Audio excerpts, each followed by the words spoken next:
First thing I start with is this area over here where we have some basic safety things. We have a first aid kit. We have another first aid kit is on the wall in the hallway going towards the bathroom.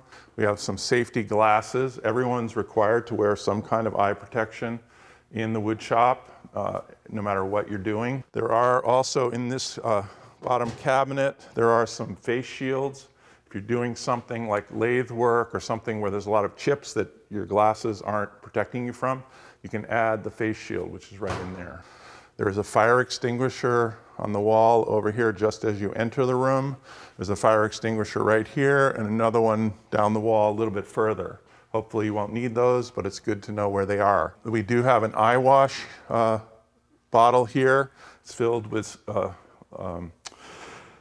sterile saline solution. If you were to get some foreign object in your eye, you would simply break the seal on the top and flood your eye with that solution. We strongly recommend that you use some kind of hearing protection. We do have the disposable ones here, but if you're going to work in the shop, we recommend you bring in your own headphone protection if you can. There are some around the shop as well. Basic safety is you always have to make sure your hair, loose clothing is not free to get caught in any of the machinery. And so if you have long hair, you have to tie it back.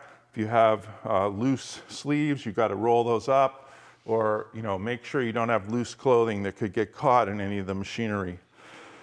There are two basic safety rules that we need everyone to follow for any machine, and this one in particular, it's just very important that you follow two rules. One is that you keep your hands a fist width or about 4 inches away from the cutting path of any tool.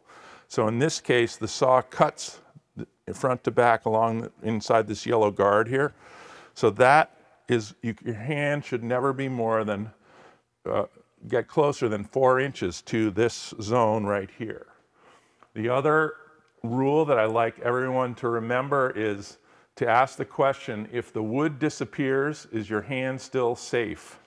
So if you're doing anything where the wood is the only thing between you and the cutting tool, you probably aren't doing something in a safe manner. So if the wood were to be, miraculously disappear, would your hand be in danger? So in this instance, your hand, the 4 inches is about where the break in the machine is here. So your hand needs to stay away from the cutting path. I always like to recommend to everyone when they work in this shop, if they have a cell phone, to bring it. There is no landline here. And so if you were to become injured, the only way you could notify anyone was via cell phone or to get yourself out of here and to the hospital. So if you're coming alone and you don't have a cell phone, strongly recommend that you tell somebody that you're going and when you're going to be back, so that if you become injured, you're not going to be just left here, because this is a very isolated spot. Late at night, no one may find you for a number of hours if you hurt yourself.